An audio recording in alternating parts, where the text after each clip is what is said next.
Alright, wanted to make a short video, talk about Putty. So I talked about this in the remote section today of 224. I haven't talked about it in the in-person section, so I'm just going to put this out there in a video um, so that it's there for you to refer to when you need it.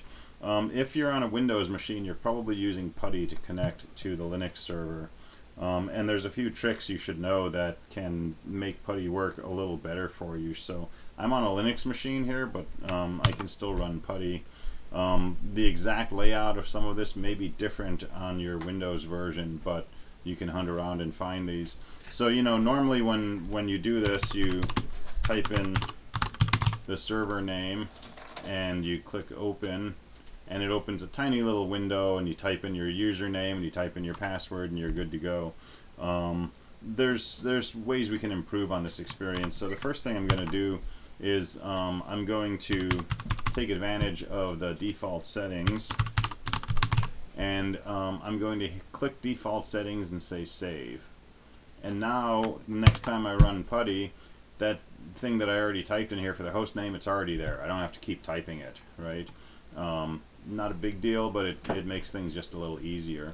The next thing I'm going to do is I'm just going to put in my username at linuxengrcs.com, and I'm going to save that. And now when I run Putty, it's already got that ready to go. All I have to do is say open. And for you, it would probably ask you for your password, but I've already set up a passwordless authentication. There's instructions how to do that in some of the videos, or ask me in class, and I can show you how to do it. So this is good.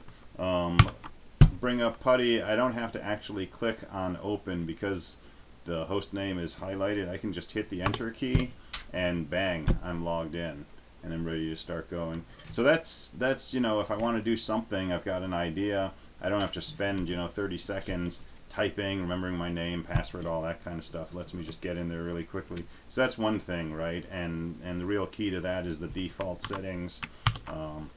When you make changes, click on this and say save. Okay, next thing is the appearance. That window's pretty small, especially if you have a large high resolution display.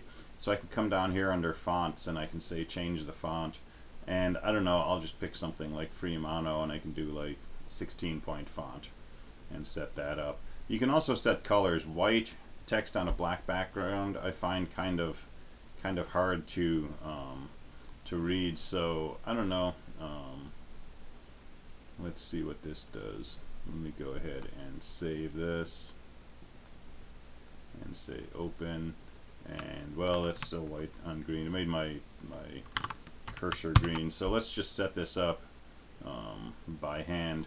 Let's say default foreground, and I don't know, let's make it green. And default background is 000. That's going to be black. So let me save this and open. And so I find this a little easier to read, right? And it should remember that, so every time I do this it comes up with my color scheme. But you can set up whatever color scheme you like, and you can play around with these options. You can dig into them and look, and you can try different fonts and so on and so forth.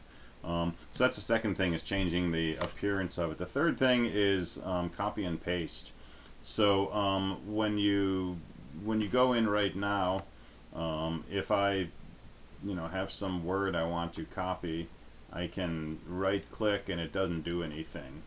And if I've grabbed something from somewhere else and I try to paste that, I can grab something from my window in my browser.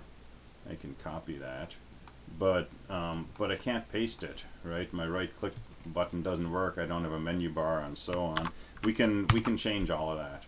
So we can come down here under selection, and the two things I would suggest: one, auto copy selected text to clipboard, and then I think this is nice, set up Control Shift V to say paste from the clipboard. Control Shift C will also copy to the clipboard. If you already use insert, that's fine, but C and V are right there in the middle of the keyboard. So I'm going to save this and open it. And now if I want to copy some word, I can just highlight it. And by default, if I double click, it will highlight a word. If I triple click, it will highlight an entire line. And then if I do a Control Shift V, it will paste that line. And if I copy something from somewhere else in the system, like right here, I can come in here, Control Shift V, and it will paste it.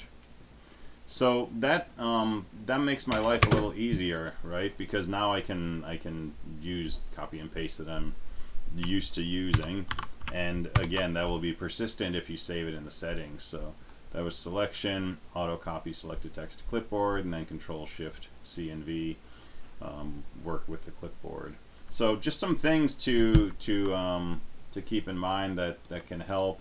Definitely look around here, right? Lines of scroll back 20,000, how about 100,000, right? That sounds better.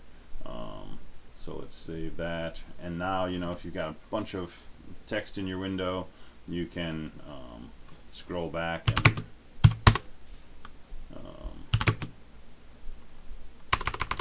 put some text out here. There's a bunch of text. Right? So I can come back here and I can scroll back, and even though I've got way more than 2,000 lines, I can get all the way back to the beginning.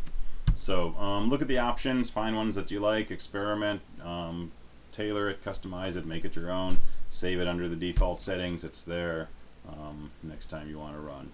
Alright, that's all I got. Thanks. Bye.